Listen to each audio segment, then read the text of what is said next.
Hello बच्चों, let's read this question. The question says correct order of electron affinity is or are.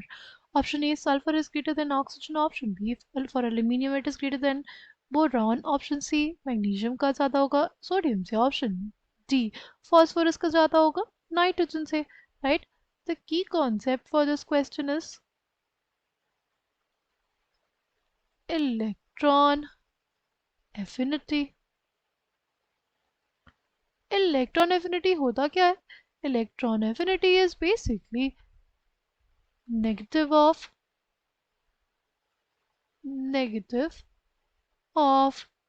electron gain enthalpy. अब ये electron gain enthalpy क्या होता है?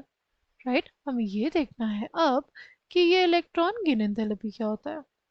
Electron gain enthalpy is basically enthalpy change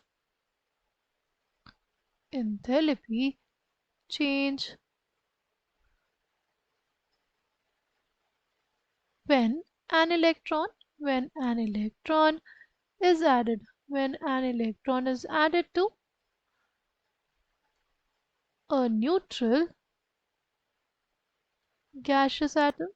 When an electron is added to neutral gaseous atom to convert it into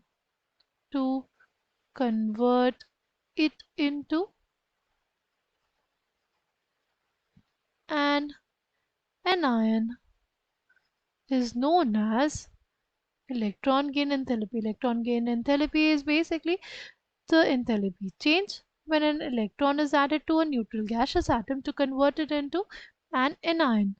ठीक, एक anion बनाने के लिए किसी न्यूट्रल गैसेस एटम में जब हम लोग इलेक्ट्रॉन डालते हैं तो जो भी एंथैल्पी चेंज होता है वो हमारे पास कहलाता है इलेक्ट्रॉन गेन एंथैल्पी. उसका जो नेगेटिव होगा वो कहलाता है इलेक्ट्रॉन एफिनिटी. जैसे अगर बात करें किसी भी एटम की, एक्स कोई एटम है, उसके लिए इलेक्ट्रॉन गेन एंथैल्पी की वैल्यू -349 किलो जूल पर मोल है. ठीक, तो ये इसकी क्या हो गई? इलेक्ट्रॉन गेन एंथैल्पी हो गई. बट अगर इसके इलेक्ट्रॉन एफिनिटी की बात करेंगे तो इसकी इलेक्ट्रॉन एफिनिटी क्या हो जाएगी? वो हो जाएगी 349 किलो जूल पर मोल. ठीक है, यही सिग्निफिकेंस है किसका? इलेक्ट्रॉन एफिनिटी का. ठीक, अगर बात करते हैं electron affinity of sulphur and oxygen, देखो सबसे पहले हम लोग देखेंगे क्या होगा इसके लिए. क्या? Electron gain enthalpy. अगर बात करते हैं सल्फर और ऑक्सीजन की, तो सल्फर की इलेक्ट्रॉन गेन एंथैल्पी ज़्यादा होती है ऑक्सीजन से, तो उसकी इलेक्ट्रॉन एफिनिटी भी ज़्यादा होगी ऑक्सीजन से. पर ऐसा होता क्यों है? ऐसा इस वजह से होता है क्योंकि जो सल्फर है, सल्फर का साइज क्या है? सल्फर का साइज ऑक्सीजन से बड़ा है. ठीक, जब इस पे इलेक्ट्रॉन ऐड करते हैं तो आसानी से इलेक्ट्रॉन का एडिशन हो जाता है. बट हमारे पास अगर बात करें ऑक्सीजन के केस में जो साइज है ऑक्सीजन का वो छोटा है. साइज छोटा होने की वजह से इसमें क्या होता है कि जो बाकी के इलेक्ट्रॉन्स है, बाकी के हमारे जैसे इलेक्ट्रॉन का एडिशन किस में होगा? इलेक्ट्रॉन का एडिशन हमारे पास 2p में होगा. तो 2p के जो बाकी इलेक्ट्रॉन्स है 2p के जो बाकी इलेक्ट्रॉन है, वो जो इनकमिंग इलेक्ट्रॉन होगा उसको क्या कर रहे होंगे? रिपेल कर रहे होंगे. n is equals to 2 quantum level है. क्वांटम लेवल में हमारे पास ऑक्सीजन में इलेक्ट्रॉन का एडिशन होगा. ठीक है, ऑक्सीजन का साइज छोटा है, बाकी के जो भी इलेक्ट्रॉन्स होंगे वो क्या करेंगे? वो जो इनकमिंग इलेक्ट्रॉन होगा उसको रिपेल करेंगे. अगर वो उसको रिपेल करेंगे तो हमारे पास उस इलेक्ट्रॉन का एडिशन आसान नहीं होगा. इसलिए हमारे पास सल्फर की इलेक्ट्रॉन की एंथैल्पी ज़्यादा होती है ऑक्सीजन से, या सल्फर की इलेक्ट्रॉन एफिनिटी ज़्यादा होती है ऑक्सीजन से. तो ऑप्शन ए जो होगा वो हमारे पास करेक्ट हो जाएगा. ठीक, अगर बात करते हैं ऑप्शन बी की, अल्यूमिनियम और बोरॉन. ठीक, अल्यूमिनियम और बोरॉन की अगर बात करें तो अल्यूमिनियम की इलेक्ट्रॉन गेन एंथैल्पी बोरॉन से ज़्यादा होती है. ऐसा क्यों? वही कि हमारे पास जो एल्यूमिनियम है उसका साइज़ बड़ा है, उसमें इलेक्ट्रॉन आसानी से डाला जा सकता है। बट हमारे पास बोरॉन है, बोरॉन का साइज़ छोटा होता है। बोरॉन का साइज़ अगर छोटा है तो वो जो इलेक्ट्रॉन होगा 2p वाला, वो इनकमिंग इलेक्ट्रॉन को बहुत ज़्यादा तेज़ी से रिपेल करेगा।